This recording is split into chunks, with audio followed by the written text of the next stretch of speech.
Bom, o Supremo Tribunal Federal derrubou uma lei que permitia a produção, comercialização e o uso de 4 medicamentos aqui no Brasil. São inibidores de apetite muito usados, principalmente por quem está querendo emagrecer. Remédios para emagrecer, que têm colocado a vida de muitos em risco, vão ser suspensos no Brasil. É que o plenário do Supremo Tribunal Federal vetou a autorização da produção, comercialização e consumo de substâncias anorexígenas, ou seja, capazes de inibir o apetite e induzir também o emagrecimento.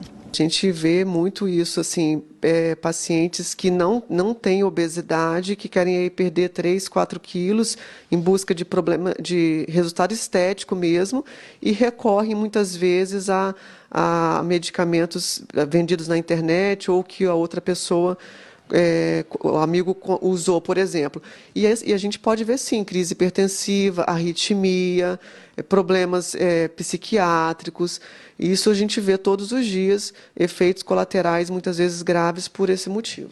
De acordo com a médica endocrinologista Flávia Tessarolo, a obesidade é uma doença crônica no cenário atual em todo o mundo. E muitas vezes o tratamento é individualizado. E eles acabam precisando de medicamentos como a sibutramina, que não foi vetada. Hoje a gente está em vista aí a pandemia de Covid, uma pandemia de doença aguda, e a obesidade é uma pandemia de doença crônica. Então, quando a gente está diante de um paciente com obesidade, a gente tem que entender os motivos que levaram a essa pessoa a esse ganho de peso, que são vários, é uma doença multifatorial, e tentar resolver cada um dos problemas. E muitos pacientes com obesidade precisam de medicamento, que a gente não deve nem falar medicamento para emagrecer. A gente deve falar medicamentos anti-obesidade, assim como a gente tem antidiabéticos, antihipertensivos, e cada um é único. Conhecidas como pílulas para emagrecer por serem comercializadas nesse formato, as substâncias que atuam sobre o cérebro tiveram seu uso liberado no Brasil pelo Congresso, mesmo depois de uma resolução da Anvisa ter imposto uma série de restrições. A lei tinha sido sancionada no ano de 2017. Na época, a própria Anvisa divulgou uma nota lamentando a sanção, que para a agência trouxe um grande risco à saúde da população. A Anvisa realmente entendeu que a sibutramina, quando respeitada as contraindicações, é um medicamento onde os benefícios superam os riscos. Então, a gente pode sim fazer sibutramina num receituário especial, que é o receituário B2, com termo de responsabilidade, onde dizem todas essas contraindicações que eu mencionei aqui.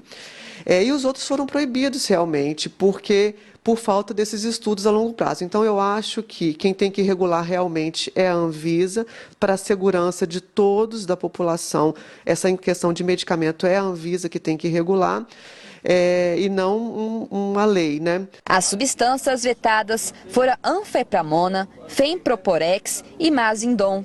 Elas, por exemplo, são até alvos de restrições na Europa e também nos Estados Unidos desde 1990. São substâncias que tornam o indivíduo mais susceptível a aumento de pressão arterial, aumenta a chance de acidente vascular.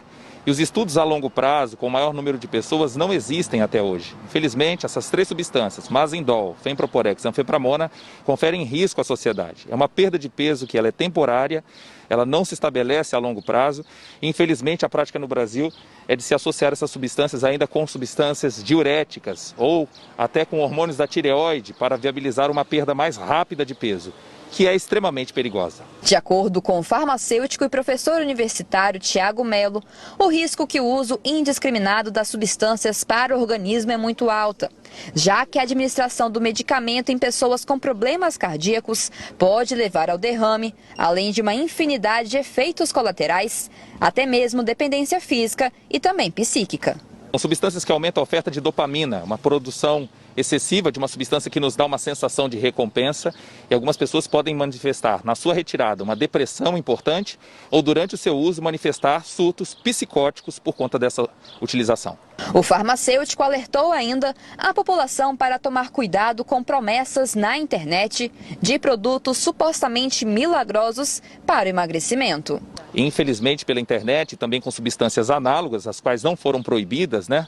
A Anvisa só proibiu 3, é uma preocupação desse mercado paralelo que existe hoje na área da internet.